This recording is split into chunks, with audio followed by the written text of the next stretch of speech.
Hey everyone, welcome to another episode of The Experience Maker, episode number 22. This is Dan Gingiss, customer experience speaker and coach, and I am so happy to have you here for another week of The Experience Maker Show, the show where I try to find the smartest people on the planet to come talk customer experience with me. These are people that have either become the experience maker in their own business or teach others to do the same in their business. And this week I've got an awesome guest who I think has done both and has also been a great fan of the show. So really happy to bring you to the other side of the microphone this week. Scotty Werner, welcome to the show. Dan, thank you very much for the opportunity to talk with yourself and all your fans. I really appreciate it. Hey, happy to be here. Happy to have you here, rather. Why don't you tell us a little bit about yourself and your background to start? Sure, I appreciate that. I had quite a fun upbringing. Was a hostage in a bank robbery. Worked out in a gym a bunch and was a weightlifting champion. And then worked in a financial firm. Took 250,000 customer service calls myself. Trained 3,000 customer service professionals, and had a lot of success, and all of that was because of my friends and family and mentors. And what I wanted to do in the later half of my career was try to give that back to everybody and share some of the best practices with everybody out there so that they may be able to make a difference and change the world when it comes to customer service. Holy cow, that's amazing. That's a lot of things to have gone through in one lifetime. It is. But you know what? The friends have got me through all of it, Dan. And without the family and friends, wouldn't be where I am today. So I always want to say thank you to the people that kept pushing me forward. Well, that's awesome. And we all need those people in our lives, especially now. It becomes even more important. So I had actually written down, because I saw it on your website, the point about 250,000 customer service calls. Tell me about that. That's a lot of calls, man. It is a lot of calls, Dan. And when I get up on stage or have a workshop or write a little piece, a lot of people say, "Hey, this is what I would do." And from having so many of those phone calls, I have the opportunity to say, "Hey, this is what I've done." And we've had competitions to try to get customers, see how many phone calls you could take during the day. And at one time I tried to be number one, but I couldn't beat my friend John, who took 214 phone calls in one day. And I was in third place at about 202. So a lot of experiences handling different situations with the customers. And now I'd like to turn that around and give that back to all those other people that are looking to establish some best practices out there when they're talking to the customers on the phone. So with all of those calls, I want to ask you a two-part question. The first is, what's the best tip that you've learned for agents to be better agents? And then what is the best tip that you've learned for consumers to, let's say, get what they want on a customer service phone call? Okay, those are. I like this unscripted piece because it makes me think. So kudos to you being a great interviewer. So the first one is part of Spectacular University. I believe over the course of 250,000 calls and 3,000 customer service agents, one of the biggest pieces is actively listening and then asking them an open-ended question. I call it the two W's and an H. Why do you want to accomplish this? What's this going to do for you? Tell me a little bit more about that. By doing that, you're able to transform a transaction into a relationship, because that client will now talk to you a little bit instead of you firing off 13, what's your zip code? Did you try it online? Did you use our AI bot? Yes, no, yes, no. After about 8 or 9 of those, it feels like an interrogation, and nobody wants to go through that. So one of the best practices that I developed with my team was ask some open-ended questions. And they're tough too, because you see them on the news and you see the best reporters and best interviewers. They always go, "Dan, tell me, what was the most important part of your childhood? Was it bicycling? Was it swimming?" And they go on and answer that question for the client. So I tell the team, Ask them that tough open-ended question. Push yourself back away from the computer and pause a little bit, because you've asked somebody a very challenging question. They need time to think about it. So that's from the customer service professional side. From the other side, trying to get what you want. I don't really have a good answer for that one as to, I just say, hey, tell them your story from the customer service side, and you'll see an interesting video coming out next week about how that, unfortunately, when you don't listen to the customer, you lose the business. So I think it's important for the client to communicate what's important to them. Hey, you know what? It may not be the delivery date. It may be just keeping up with when it may be delivered. So that communication every Friday saying, hey, it's in production. Then next Friday saying, hey, it's out on the shipping floor. Next Friday it's on the truck. So make sure that you communicate to the vendor of what's important to you. Yeah, that's interesting. I love the idea of the open-ended questions. First of all, I think that's very powerful, and it is hard to ask an open-ended question and just let the silence take hold while the person thinks of the answer. And I think that it's a great response. To customers, I guess what I've advised, and I'm interested to know from your perspective if you think this works. Number one, I always think that you kill them with kindness. And that, if you really want something, there's no place for yelling at a customer service agent or, becoming agitated or angry. That's not generally going to get you in the resolution that you want. Because at least when I've done, and I haven't done nearly as many, but I've done enough call listenings and sat with agents before that, they're human beings. And so when somebody on the other line's a jerk, they feel less inclined to help them, not more inclined. And I think that the main thing is to remember that you're talking to a human being. That human being is generally not responsible for your problem. They might be responsible for fixing your problem, but they're not responsible for why it happened in the first place. And I think if you can remember that, generally you're going to get a better answer. Exactly. Don't treat them like a client or the customer. Treat them like a person. Yeah, exactly. No, good point. I think also what's interesting, you mentioned bots and other channels, and I think one of the things that at least I've seen shifting, and I'm interested to see if you've seen it too, is over time, we pretty much most consumers today know that you can contact a company in more than one channel. And so to me, it's fascinating to see where do people go first. And for example, in social media, it started where people used social media last because they were, they already tried calling and there was a long hold time, and then they emailed and they didn't get a response. And so now they're really angry and they went to social. But then what happened over time is people figured out, man, social's a pretty good channel for me to do that. It's easy, it's fast. I don't have to wait around. And so it became a channel of first resort. And to me, the phone is sort of similar in that way, in that for certain types of customers, the phone is still that immediate gut instinct first channel of first resort. And for others, it's become a channel of last resort when the digital channels don't work. When I've tried to self-serve, I've tried to use your bot, I've tried to use your website, and it isn't working. And now I got to call you. And by the way, that starts me off frustrated. But are you seeing that same dichotomy? I am seeing that, Dan. That's a great analogy. To take a look at, the customers have so many ways to communicate to the company, and in my opinion, people want to get things done. Hey, you want to use the bot? Hey, you want to use the voice service? Whatever that is, and I think that's great. And I think that there are a lot of phenomenal companies that'll provide you all the data in the world for you to look at a company. For example, I wrote down a couple of them. If you get all the data looking on your screen, from an AI bot as a customer service professional, you just see Peter has changed his password 12 times in the last year.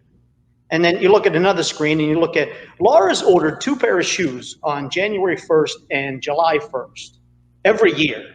And then Cameron's ordered the same dollar amount of furniture every quarter. Well, if you take some time to look at that data and ask that question, call that person, God forbid you push the buttons on your iTelephone and talk to a human being instead of sending them an email or a text. then they'll tell you, oh yeah, the reason why I order those 2 pair of shoes is I run in a breast cancer awareness, and it's a marathon, and I usually train, and I go through 2 pair of shoes. To me, that's where the important piece is, to take all of those other omni channels that you want and step up to the plate and make a phone call and transform that transaction into a relationship. So I think all of those channels are great. They free up the customer service professional to make that phone call and build that relationship.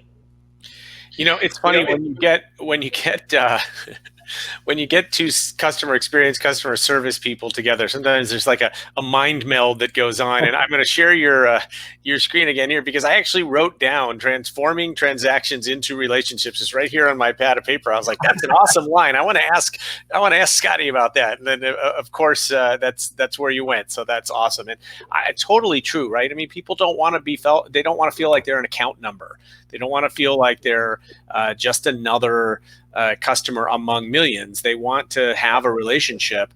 And I attribute that, going back, I attribute it to social as well, is that social gave consumers a voice they didn't have before.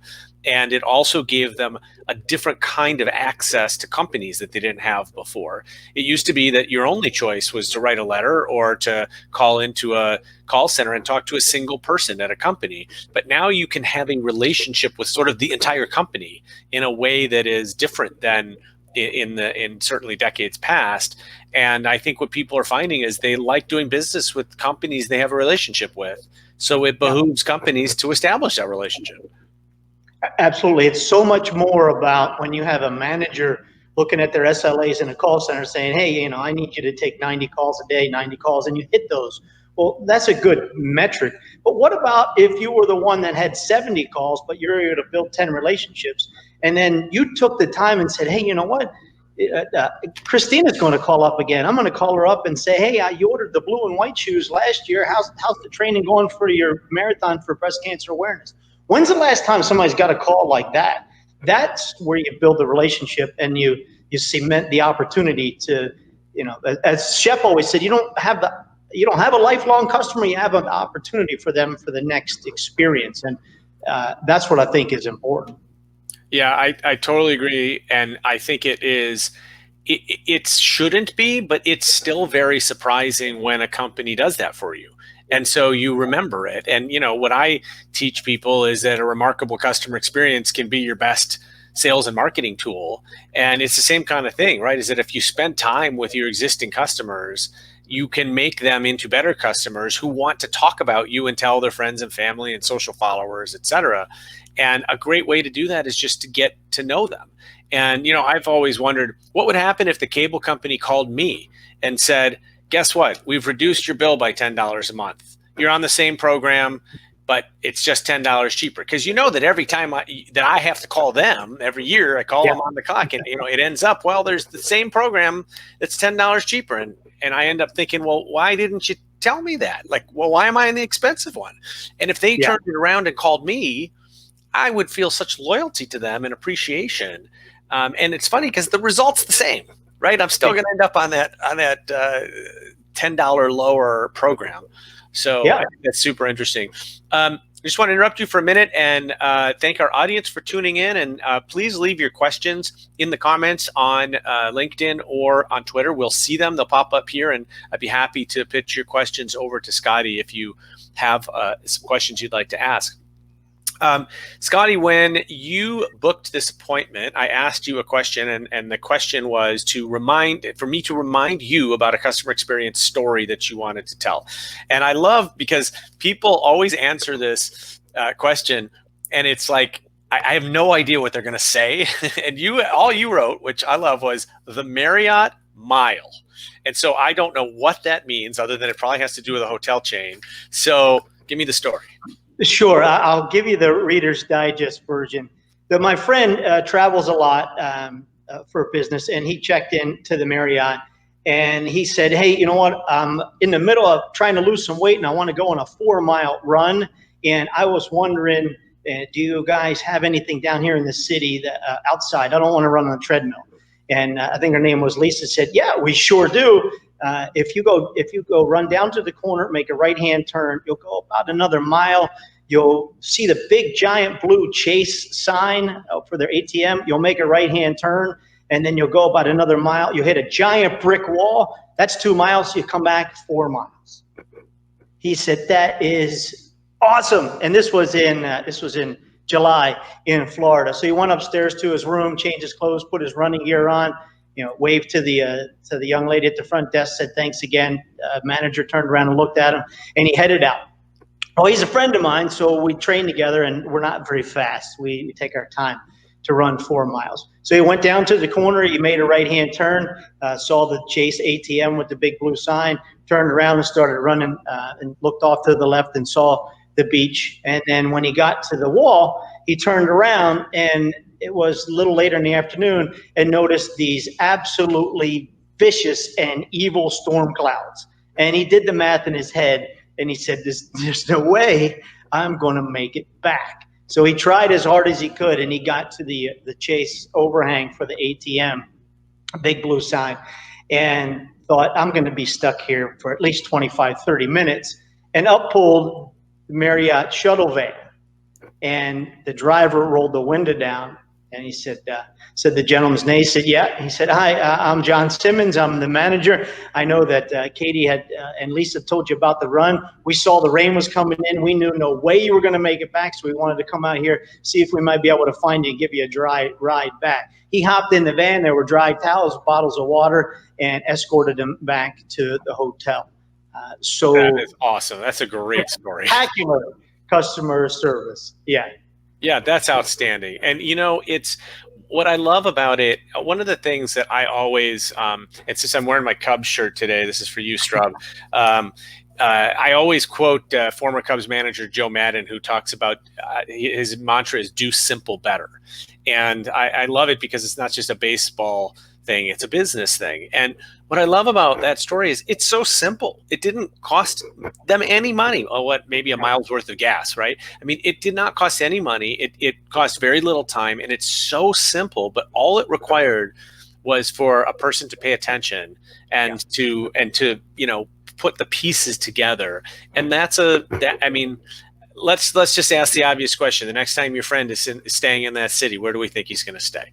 Yeah. Right. I mean, it's the Marriott. Yeah.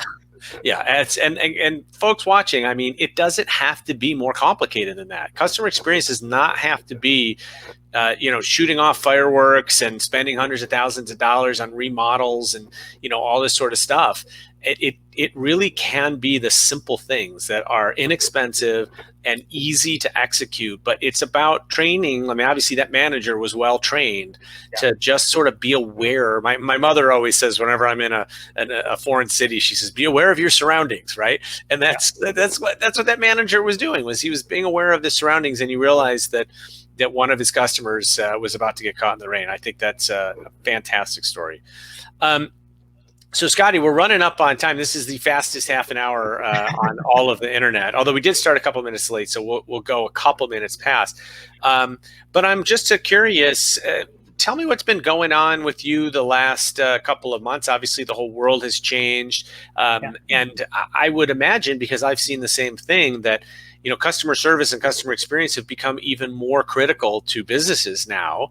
And so sometimes, sad as it is to say, that might be good for business. But tell me about what's been going on with you and how you've had to adapt or pivot. Sure. And you're right, Dan. It's tough for everybody. And with us, we make a living going out there and, sharing our stories to audiences with workshops and keynote presentations, and those are all back to zero. And I don't see them coming anytime soon. I know that even the CCW big event in Las Vegas is now going virtual. So we don't know when we'll be back out in front of a live audience. So I thought about that. And at the same time, my friend said that, hey, there's no way that you can scale yourself. And if everybody knows, some of my mentors, Tim Sanders and Josh Linkner, I can't go out there and do 165 keynotes like Josh. He's superhuman.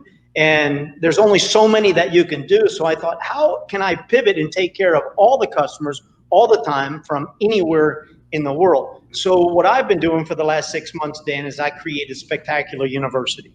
It's an online learning facility designed specifically to help teams take their customer service to the next level. So I've been designing, my acronym for the 6 techniques is SAINTS, SAINTS. So I put all of those into individual workshops into the school so people can log on and take those classes so that they can see, by using the techniques, they'll see a measured increase in their client loyalty and their client retention. So that's what I've been working on. We deployed the course about 2 weeks ago, making sure all the you could get a complimentary course if you like to test it out, making sure that the paid piece works, making sure that if you didn't like it, you get a refund. So now we're out there promoting it to make sure that I know there's so many people out there, Dan, that want to deliver spectacular customer service, yet maybe they don't have the tools or the techniques, and their managers are very busy hitting the metrics, and their leaders don't know about their budgets. So by deploying this university, everybody will have access, no matter where they are, to the 6 techniques. That's awesome. And I love that you recently changed your LinkedIn position to being the Dean of Students at Spectacular University. I thought that was great. And it gave me a little chuckle, but it also got you in front of me, which is good, and kind of got you on the radar again. And before we get to a question from a viewer, it's funny that you mentioned Josh Linkner. So for those that don't know, Scotty and I met each other at a Josh Linkner event, which is really kind of a speaker, I don't know, a mastermind or training session or whatever he called it. And it's funny because we went through an activity where he asked us, how many times do you speak a year right now? How many times would you like to speak? And I had exactly the same reaction you did, which is, I don't want to speak 150 times. That I know, like that is insane. And so it actually helped me to focus a little bit more and to say, okay, my number is nowhere near that. I'll be thrilled if I'm, I think at the time I said I want to speak twice a month, and I'll be thrilled, whereas 150, hey, if you can do it, fantastic. And he makes a lot of money doing it, and he's a great speaker, but man, that would break me. So I think it's really funny that we had the same reaction. I have a question for you. I'm going to bring up on the screen. Luis Clemente Jimenez says, Scotty, where can we buy your book and Greetings from Mexico? And it looks like, if I'm seeing your picture there, Scotty, it looks like you have quite a book collection. So it looks like you need to add one. I do. Luis, thanks for the question. The book is available on Amazon in paperback or Kindle version. So you go to Amazon.com. And the title of the book is Spectacular Service, Transforming Transactions into Relationships. Outstanding. All right, Scotty, what do you want to leave the audience with? And if you can include, we're halfway through the year. We just hit the halfway point this week. What are you looking forward to for the second half of the year? Or what are you advising others to focus on for the second half of the year? The second half for everybody, from what I feel I can add value to, Dan, is to go and use the 6 time-tested techniques. Pick one of them. And what I'd like to offer to you and all of your fans too, and I'll be happy to send you the link if you think it's appropriate, I'd like to send them a complimentary class so they can see, hey, you know what? It's not the same as all of the other ones that are out there when you do the research where you have somebody talking about something. We have cool role plays in there. We have stories. We have entrepreneurs from all over the world telling their story about, hey, why they smile when they see customers. Then we have some quizzes to make sure that you have you retain some of the knowledge. So I'd be happy to send that to you, and you send it out to all of your listeners complimentary. And what I think is important going forward, everybody's challenged. Everybody's afraid of what's going to come up next. So when you have that customer, make sure that you do actively listen and take your time. Ask them a couple open-ended questions. Take some time to really understand what they're looking for, and you'll be able to transform that transaction into a relationship. I think that's the key takeaway for the end of the year is, hey, let's listen to understand, and let's exceed their expectations. I love it. That's awesome. And folks, you can go to scottywerner.com to contact Scotty, or he is also quite active on LinkedIn and Twitter. And I've tagged him both times for this show, so you can reach him that way. Scotty, thank you so much. Really appreciate you being here. Great stories, and I wish you the best of luck as you continue on your career journey. Yeah, Dan, thanks for the opportunity to be on your show. I love listening to it every week and feel privileged that now part of it. So I look forward to seeing you face to face sometime soon. I hope so. Yes, I hope that is soon. And everybody, thanks again for watching. Really appreciate it. Next week, we are going to have Brian Velmuir. He is the Senior Director of the Office of Innovation at Salesforce. So that's just a small job. And he also runs a group called Industry Executive Thought Leadership and Advisory. So thought that he's a super guy. I thought he'd be a really interesting guy to talk to on this show. Salesforce obviously focusing a lot on customer experience as well. So I hope you'll join us next week.